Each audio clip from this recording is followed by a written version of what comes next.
Welcome to another Smart Jam series, and today we're going to look at differentiation.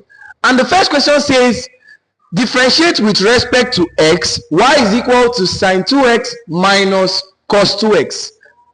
Now, how do we differentiate that? Now, you have to understand this, that you have to know these basic formulas, that if you have y, let's say this y, which is your function, all right, your function y, all right, and derivative or differentiation, and put it like this. So there are formulas you need to know. So if I have sine x as a function, if I differentiate it, I will have cos x. Now if I have cos x as a function, if I differentiate cos x, I'm going to have minus sine x. Now if I have what? Tan x as a function, if I differentiate it, I'm going to have sec square x. If I differentiate ln x or log x, I'm going to have what? 1 over x. All right, so you need to know these basic formulas. All right, you need to know these basic formulas. Now, knowing this, coming back here, you want to differentiate y is equal to what? Sine 2x minus cos 2x. Now I'm going to give you the trick on this. We don't need to waste so much time here. Now, you know that if you differentiate sine x, you get cos x, and if you differentiate cos x, you get minus sine x. But that does not mean that if you differentiate sine 2x, you just get cos 2x. Now, this is going to be very, very wrong. All right? Now, so like I said, for the fact that you know this does not mean that if you differentiate sine 2x, you get this. Now, actually, for us to be able to differentiate sine 2x and differentiate cos 2x, we have to use chain rule. All right, we have to use what? Chain rule. Now I'm going to give you the trick in this video. All right, I'm going to put the link of chain rule in this video so that you can watch chain rule to have a better understanding. But now I'm just going to give you the trick on how to solve this. Now look at, for you to be able to differentiate what? Sine 2x. All right, how do you do that? Your dy dx, that's to differentiate this, is going to be just for this. Differentiate inside. Now inside this function, which is sine, is 2x. Differentiate 2x, you are going to have what? 2. All right, differentiate 2x, you are going to have what? 2. Now if you differentiate anything sine, of course you get cos, so it becomes what? Cos what? You write the same 2x. So meaning that if I differentiate sine 2x, I'll get sine 2x, I'll get what? 2 cos 2x. Now having this knowledge, let me test your knowledge. If I differentiate sine 3x, what will I get? Of course I'm going to get what? 3 cos 3x. All right, so that's the pattern on which it goes. All right, that's the pattern how it goes. Now let's look at another one. Let's say we want to differentiate what? Now the next one here is cos 2x. All right, we actually have sine 2x minus cos 2x. Let's see how we can differentiate cos 2x. Now you have cos 2x. All right, now for the fact that if you differentiate cos x, you get minus sine x, does not mean that if you differentiate cos 2x, you get what? Minus sine 2x. This will be very, very wrong. All right, this will be what? Very, very wrong. Now what we have to know here is that we're going to apply the same trick I applied here, which is actually chain rule. We're going to apply the short method. Differentiate inside, which is what? 2x, you get 2. Now you put the 2 multiplied by, differentiate anything cos, you get minus sine, then you write the same 2x. So multiplying this and this together, 2 times minus sine 2x will give us minus 2 sine 2x. All right, minus 2 sine 2x. All right, that's what we're going to have. Meaning that in like manner, if we differentiate cos 3x, we are going to get what? What are we going to get? Minus 3 cos 3, sorry, minus 3 sine 3x. All right, so that's the trick. So now coming back to the question, all right, let me rub this off. Now I have explained to you. Now if you differentiate this, that's, you want to differentiate with respect to x, y is equal to this. All right, so finally our differentiation is dy dx, right? It's going to be equal to, I told you if you differentiate sine 2x, you get what? 2 cos 2x. Now there's a minus here. All right, now if you differentiate cos 2x, what are you going to get? You're going to get what? Minus what?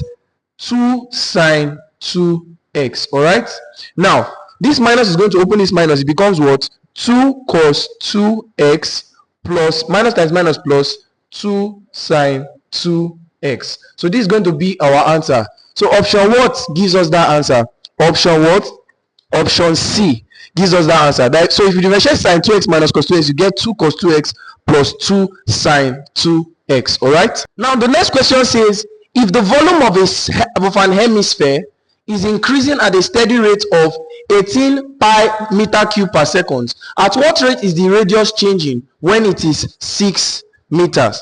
All right, when it is 6 what? When it is 6 meters. Now, they said that if the volume of an hemisphere is increasing at a steady rate of this, now what they are giving us here is what? dv dt, the rate of change of volume with respect to time, which was given to us as 18 pi meter cube per second. All right, now let's go back to an hemisphere. What's the volume of an hemisphere? Volume of an hemisphere is 2/3 what? Pi r cube. All right, now you have to know that dv dt, all right, is equal to dv dr times dr dt. All right, dv dt is dr. Now if you notice, dr can cancel dr, so you'll be left with dv dt, so they are still equal. Now we have our dv dt. Now we don't know dv dr, and what we are actually looking for in this question is dr dt. What we are looking for in this question is dr dt. Why is it dr dt we are looking for? Because they said that what? If the volume of an hemisphere is increasing at a steady rate of this, at what rate is its radius changing? So we are looking for the rate of change of the radius with respect to time. When it is, now radius is given to us as what? 6 meter. So let's differentiate this to find dv dr. So dv dr is going to be equal to, how am I going to do it? Use 3. We're going to differentiate this, right? Use 3 to times this. It becomes what? 3 times 2. All right, over the same 3. Then pi r, subtract 1 from 3, becomes what? 2. All right, now 2 will cancel 2 here, so our dv dr will be equal to what? 2 pi r squared. All right, now at r is equal to 6 meter, our dv dr, all right, our dv dr is going to be equal to what? 2 pi into bracket what? 6 what? Squared. All right, which is going to be equal to what? 2 pi times 6 squared gives us what? 36. All right, 6 squared gives us what? 36. All right, yeah, you don't show for that video.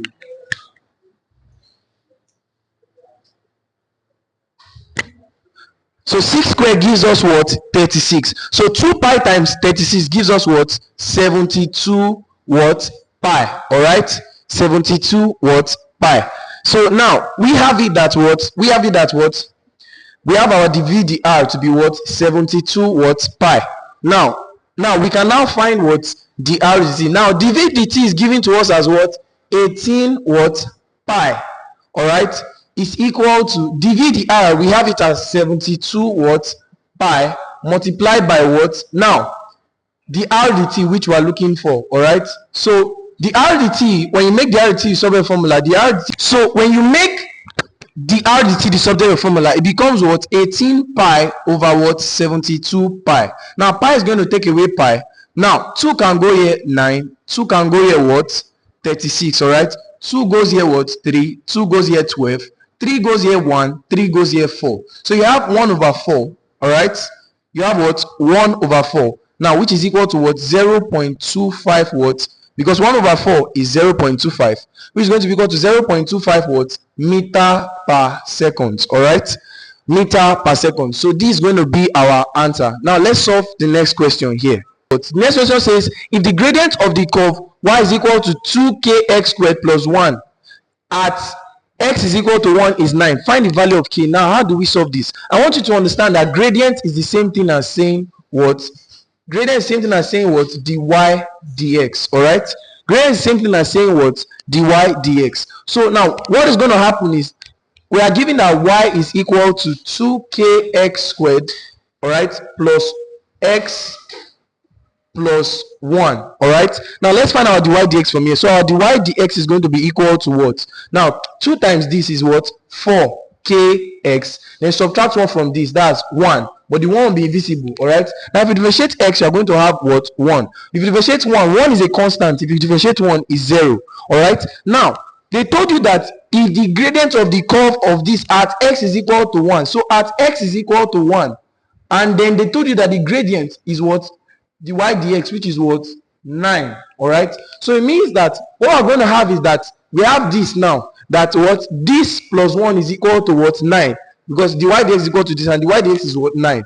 But they said at x is equal to 1, so it becomes what 4k into bracket what 1 plus 1 is equal to 9. So it becomes 4k times 1, that will be 4k plus 1 is equal to 9. Take 1 to this side, it becomes 4k is equal to 9 minus 1. So it becomes 4k is equal to 9 minus 1 is 8. So divide both sides by 4, you are going to have k is equal to 8 over 4, and k is going to be equal to 2. So the value of k here is equal to what? 2. The value of k is equal to 2. Now let's go to the next question. Now the next question says, obtain the minimum value of the function y is equal to 2x to the power of 3 minus 3x squared minus 36 plus 6. Now, how do we obtain the minimum value? Now you have to first find dy dx. So we are given the function what? Y is equal to 2x to the power of 3 minus 3x squared minus 36x plus 6. So dy dx now, differentiating is going to be equal to what? Differentiate is 3 times is going to be what? 6x squared. Differentiate is, that's going to be what? 2 times 3, that's what? 6x. Then subtract 1 from 2, you have 1. The 1 will be visible. Now if you differentiate minus 36x, you're going to have minus 36. And if you differentiate 6, if you differentiate 6, it's gone. It's a constant. Alright? Now, at stationary points, alright? At stationary points, dy dx is equal to what? 0. Alright? So it becomes what? 6x squared minus 6x minus 36 is equal to what? 0. Now I'm going to divide through by 6. Alright? To reduce this to the lowest term. Alright? So I'm going to divide through by 6. So it becomes what? X squared minus x minus 6 is equal to 0. Alright? Now I'm going to factorize this. So 1 times minus 6 is going to give us minus 6. I'm going to look for two numbers so that if I multiply, I'll get minus 6. And if I add, I'll get what? Minus 1, which is the coefficient here, alright, of x here. Now, what are those numbers? Those numbers are what? Those numbers are plus 2 and minus 3. Alright? 2 times minus 3 gives us minus 6. And 2 plus minus 3 gives us minus 1. Alright? So the factors are what? Plus 2 and minus 3. So this becomes x squared plus 2x minus 3x, alright, minus 6 is equal to 0. Now factorize this is going to be x into bracket x plus what? 2. Factorize this is going to be minus 3 into what? X plus 2 is equal to 0. So you now have what? X plus 2 what? X minus 3 is equal to what? 0. So you now have x is equal to what? Minus 2, or x is equal to what? 3. Alright? Now, this is what we have. Now, don't forget that we're looking for the what? Minimum point. Now, at the minimum point, d square y over dx squared is greater than 0. Meaning that at maximum point, d square y over dx squared is less than 0. Alright, so what are we going to do? We're going to find d square y over dx squared, meaning that we are going to differentiate this our dy dx again. So our d square y over dx squared is going to be equal to differentiating this again. So it will be what? 2 times 6, that's what? 12x. Subtract 1 from 2, you get 1. The 1 will be invisible there. If you differentiate minus 6x, you get what? Minus 6. Now if you differentiate minus 36, you get what? 0.